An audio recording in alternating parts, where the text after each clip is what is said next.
aí, gente, estamos chegando juntos para mais um tempo de aprendizado, de crescimento. Então, o convite que eu sempre faço, Bíblia na mão, água para hidratar, e nós temos muita coisa para aprender hoje. Você bem sabe que nós estamos numa caminhada, 40 dias, aprendendo, tendo experiências com Jesus. Então, quero convidar você a abrir a sua Bíblia lá no livro de Lucas, Lucas capítulo 5, que a gente possa aprender mais um pouco. Nós temos acompanhado essa jornada de mensagem para o nosso crescimento e para o nosso desenvolvimento. Essa semana eu tive o privilégio de estar no Mês Inspire, que aconteceu na cidade de Cachoeirinha, e tivemos a presença do pastor Carlito Paes, o líder da igreja da cidade, também o idealizador da rede Inspire de igrejas, o que trouxe para nós muito conhecimento, crescimento, foi muito prazeroso, um tempo de comunhão, e já vamos. Você achou Lucas capítulo 5? Veja o que a Bíblia diz no verso 1. Aconteceu que ao apertá-lo a multidão para ouvir a palavra de Deus, estava ele junto ao lago de Genezaré. E viu 2 barcos junto à praia do lago, mas os pescadores, havendo desembarcado, lavavam as redes. Entrando em um dos barcos, que era o de Simão, pediu-lhe que o afastasse um pouco da praia, e assentando-se, ensinava do barco às multidões. Quando acabou de falar, disse a Simão: faze-te ao largo, e lançai as vossas redes para pescar. Respondeu-lhe Simão: mestre, havendo trabalhado a noite toda, nada apanhamos, mas sob a tua palavra lançarei as redes. Isto fazendo, apanharam grande quantidade de peixes, e rompiam-se-lhe as redes. Então fizeram sinais aos companheiros do outro barco, para que fossem ajudá-los. E foram, encheram ambos os barcos, a ponto de quase irem a pique. Vendo isto, Simão Pedro prostrou-se aos pés de Jesus, dizendo: Senhor, retira-te de mim, porque sou homem pecador. Pois à vista da pesca que fizeram, a admiração se apoderou dele e de todos os seus companheiros, bem como de Tiago e João, filhos de Zebedeu, que eram seus sócios. Disse Jesus a Simão: não temas, doravante serás pescador de homens. E arrastando eles os barcos sobre a praia, deixando tudo, o seguiram. Vamos entender algumas coisas. Uma breve introdução. Não existe igreja viva, saudável e crescente que ignore viver no Espírito. Nós vamos aprender hoje, para crescimento, para sermos saudáveis, nós precisamos viver no Espírito, em obediência à palavra. Andar com Cristo é literalmente se permitir ser guiado pelo Espírito Santo com base naquilo que nos diz a palavra de Deus. Viver no Espírito é isso. Cuidado, não se iluda. Muitas vezes nós achamos que viver no Espírito é uma sensação, é uma emoção, é um movimento, é um momento. Não. Viver no Espírito é você ser guiado, é claro, dirigido, inspirado pelo Espírito Santo, mas, obviamente, em concordância com aquilo que diz a palavra de Deus. Quando nos permitimos influenciar pela inspiração do Espírito de Deus, a partir daquilo que nos diz a palavra, nos preparamos para viver o extraordinário com Deus. Quando Pedro e os demais discípulos se permitiram ser guiados, eles viveram o extraordinário com Jesus. E é o que nós precisamos entender. A lição é uma das principais lições que nós precisamos tirar para nós. No nosso dia a dia, em todas as áreas da nossa vida, seja na vida pessoal, na vida profissional, na vida ministerial, onde quer que seja. Esse milagre nos ensina muito sobre isso. Pedro foi encontrado por Jesus lavando as redes, entregando os pontos, vivendo numa esfera comum, ordinária, do cotidiano, do dia a dia, sem expectativa, frustrado com o que estava vivendo naquele momento e com o que era acostumado a fazer. Muito cuidado. Um convite a uma vida com Jesus é um convite a viver o extraordinário, sobrenatural, um novo tempo. Talvez você diga assim: mas eu sei fazer certas coisas, estou acostumado a fazer certas coisas. Tudo bem, Pedro era acostumado a ser um pescador. Mas quando Jesus entra em cena, quando Jesus faz parte da história de Pedro, começa a fazer parte da história de Pedro, o convite era para que Pedro vivesse um tempo extraordinário. É a mesma regra para mim, é a mesma regra para você. O comum, o trivial, a obrigação, não pode anular a nossa sensibilidade, nos levando a normalizar coisas que não devemos tornar como normais. Não deixe que o cotidiano, não deixe que o normal acabe anulando a tua sensibilidade de acreditar que com Deus nós podemos mais, que nós temos oportunidade de viver tempos melhores. não se engane. O que nos move precisa ser a agenda de Deus e não as circunstâncias. Não se deixe mover pela pressão e pelo caos da situação. Tanto Simão quanto os demais pescadores estavam lavando as redes, desistindo de pescar, desistindo de investir. Estavam sendo movidos pela pressão da circunstância, pelo caos da situação. Talvez o que você está vivendo hoje seja exatamente isso. Você está deixando... É aquela famosa música, né? Da MPB brasileira. Deixa a vida me levar. Talvez é assim que você está vivendo. E não é assim que Jesus quer que você continue vivendo, porque a exemplo do que aconteceu com aqueles pescadores em Lucas 5, ele os viu e ele entrou na história deles. Ele viu a mim, ele viu a você, ele está entrando na nossa história. A pergunta é, nós vamos dar o espaço para ele que esses homens também deram? Não podemos perder a capacidade de ver e de vivenciar o extraordinário de Jesus em nossas vidas.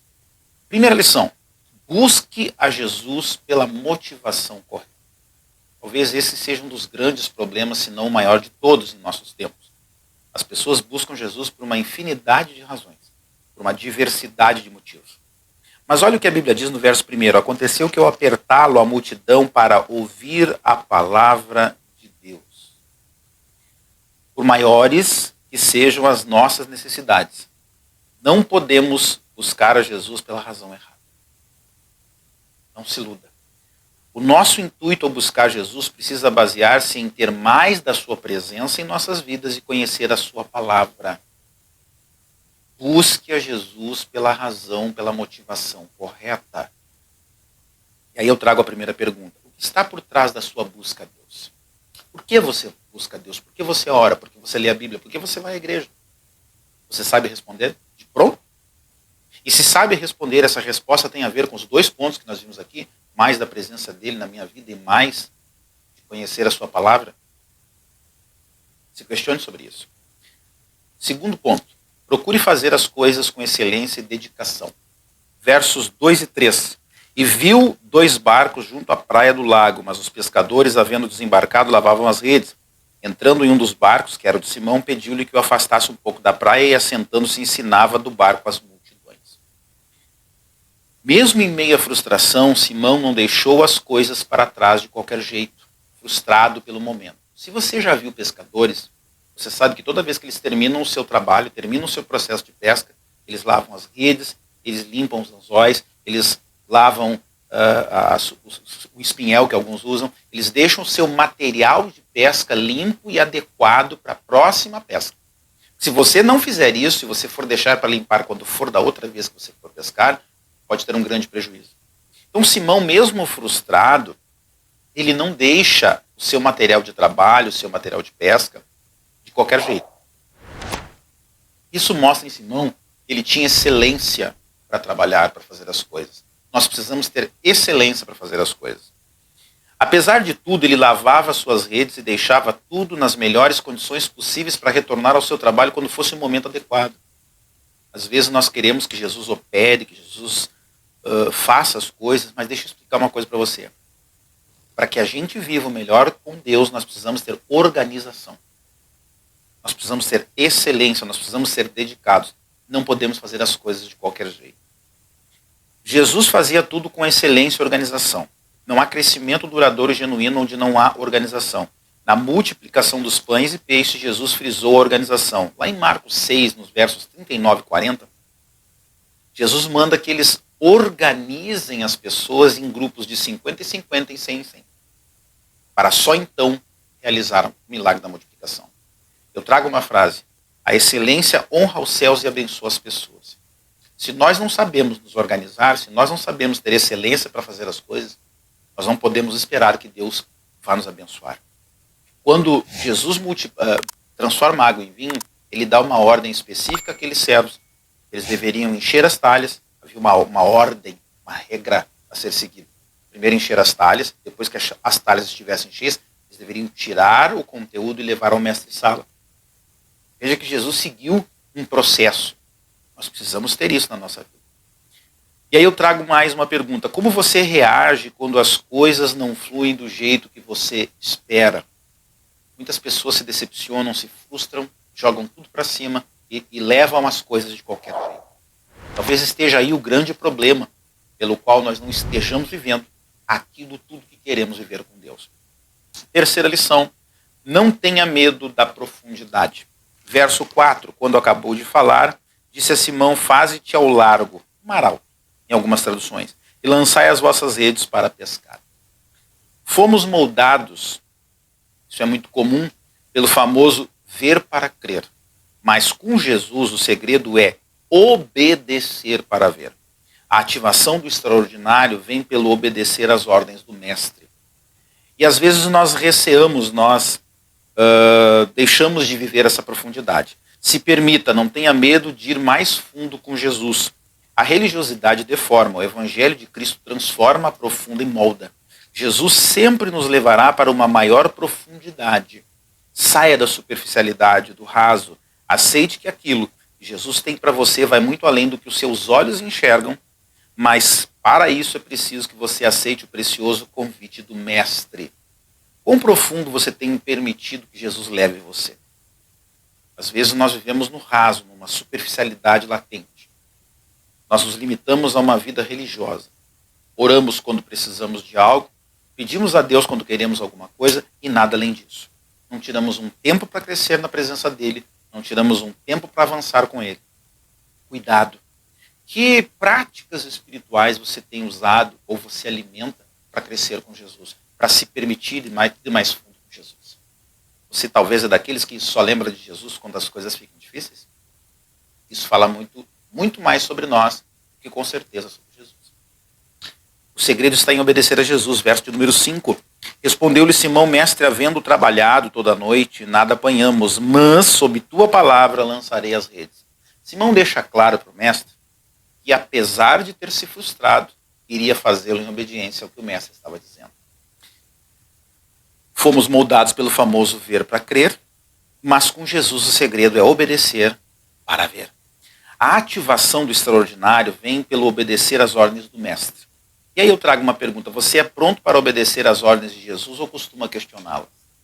Ah, mas eu não concordo, mas eu não acho. Nós não fomos chamados para achar, nós somos chamados para obedecer. Quanto mais eu e você nos propusermos a obedecer, mais nós nos permitiremos viver com Jesus. Nós avançaremos e cresceremos em caminhada com Cristo, na medida que nos permitirmos obedecer. A palavra ela não é nos dada para que gostemos dela, ela é nos dada para que obedeçamos a ela. Tem uma enorme diferença. Quinta lição, confie que o momento da abundância do extraordinário chegará. Verso 6. Isto fazendo, apanharam grande quantidade de peixes e rompiam-se-lhes as redes. Não basta nos cercarmos. Jesus nunca prometeu que seria fácil, mas ele garantiu que seria possível. Ele não disse para Pedro, vai que vai ser fácil, mas ele disse, vai e lance as redes. Obedecer nem sempre será fácil, mas será sempre necessário. Diante das circunstâncias, muitas vezes obedecer não vai ser fácil. Simão havia pescado a noite toda, era experiente na pesca, porém ele tinha que obedecer a Jesus. E obedecer a Jesus significava que ele confiava que o momento da abundância chegaria. É o mesmo comigo, é o mesmo com você. Você acredita que vale a pena confiar? Sexta lição, certifique-se de andar com pessoas que remam na mesma direção. Verso 7. Fizeram então sinais aos companheiros do outro barco para que fossem ajudá-los. E foram e encheram ambos os barcos a ponto de quase irem a pique. Não basta nos cercarmos de pessoas que concordam com tudo que fazemos, mas precisamos nos certificar que andamos com pessoas que remam na mesma direção dada a nós por Jesus. Aqui está o grande segredo. Você tem andado com pessoas que remam, que avançam na mesma direção que Jesus te deu, na direção que ele deu para você?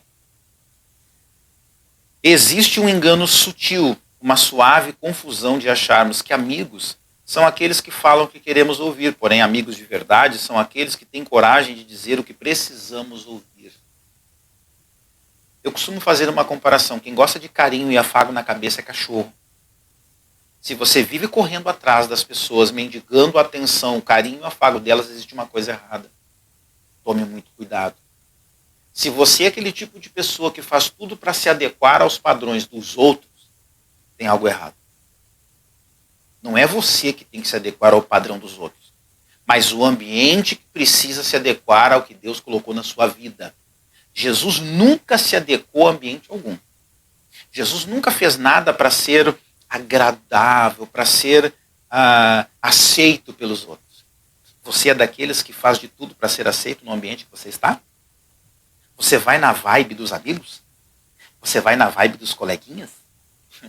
Tem um erro muito grande na sua equação.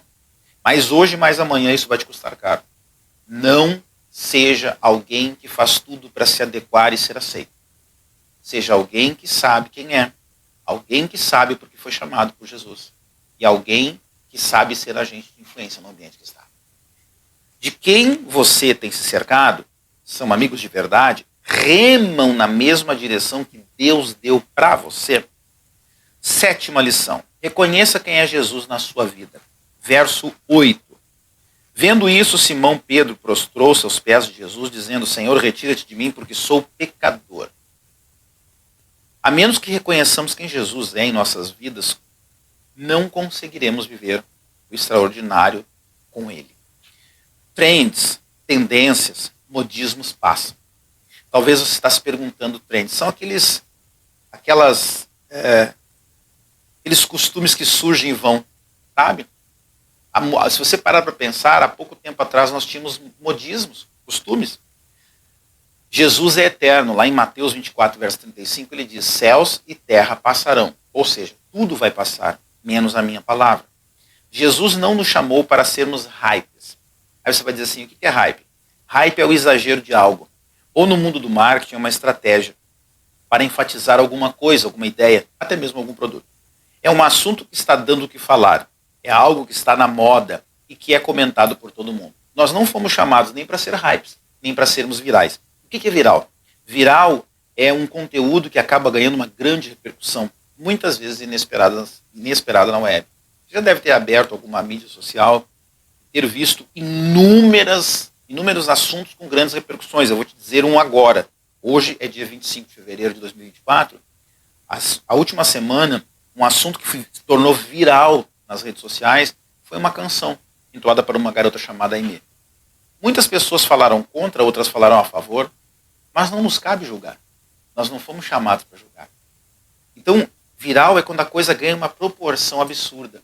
Nós não fomos chamados para ser virais e muito menos para sermos hypes. Cuidado. Às vezes nós estamos buscando essa fama do hype, estamos buscando essa atenção do viral. Não foi para isso que Jesus nos chamou. Eu não preciso ir para o TikTok, por exemplo, fazer uma dancinha para chamar a atenção. Eu não preciso fazer um bumerangue para que as pessoas olhem para mim e saibam que eu existo. Cuidado. Quem muito precisa buscar atenção é porque tem problema consigo mesmo. Tome cuidado. Os modismos passarão com a mesma velocidade que surgiram. Jesus permanece desde sempre e para sempre. O calendário da humanidade, da história, foi alterado quando Jesus entrou em cena ao nascer de uma virgem. Permita que o calendário e a agenda da sua vida sejam alteradas por Jesus também. Quanto e como você tem reconhecido Jesus em sua vida? 8ª e última lição. Jesus deseja nos enviar sempre. Versos 10 e 11. Bem como o de Tiago e de João, filho de Zebedeu, que eram seus sócios. Disse Jesus a Simão: não temas, doravante serás pescador de homens. E arrastando eles os barcos sobre a praia, deixaram tudo e o seguiram. Jesus, ele sempre vai nos preparar e nos enviar. O objetivo de qualquer ação de Jesus em nosso favor é que no final ele nos envie. O intuito de Jesus sempre é nos enviar para que sejamos agentes de influência onde estivermos e não para que sejamos influenciados pelo ambiente. Cuidado, pois muitas vezes para agradar, falamos agora há pouco, acabamos nos tornando meros produtos do meio. A pergunta é, você tem se movido, você tem vivido, você tem feito o que tem feito para agradar o grupo e ser aceito por ele e se tornar um produto do meio, ou você tem se permitido ser um agente de influência? Uma das coisas que eu me cobro muito, eu não quero, não aceito e não me permito ser um produto do meio. Eu tenho personalidade, eu tenho perfil, eu me conheço, eu tenho propósito. E acima de tudo eu fui chamado por Deus. Quando ele me chamou para me enviar. Porque senão ele me deixava do jeito que eu estava, onde eu estava. Então pare e pense. Que tipo de vida você tem levado? Que tipo de vida você tem se permitido levar? Com certeza, Jesus quer algo muito mais com você. Tem muito além daquilo que teu olho viu, teu ouvido ouviu, teu coração conheceu. Agora isso vai depender muito mais da tua obediência, muito mais da tua entrega, do que qualquer outra ação da parte de Deus. Certo? Vamos falar com Deus. Pai, obrigado. Que a tua palavra continue crescendo, falando conosco e produzindo os frutos pelos quais o teu Espírito nos tem trazido ela. Sem ti nada podemos, Senhor. E te pedimos, continua nos tomando pela mão, nos conduzindo, nos levando a novos tempos, a novos estados, a novas conquistas, Jesus. Que essa palavra sirva como alimento durante essa semana para o nosso crescimento. Eu creio, Pai, que o melhor está sempre por vir na tua companhia. A expectativa do meu coração é muito grande para o que o Senhor ainda há de fazer. Sou grato por tudo que vivemos, mas continuo nutrindo uma grande expectativa pelo que o Senhor ainda há de nos trazer. Eu te agradeço em nome do Pai, do Filho e do Espírito Santo. Recado está dado. Aguardo você no próximo domingo para mais um tempo de crescimento, para mais uma das mensagens, a terceira mensagem desses 40 dias de experiência.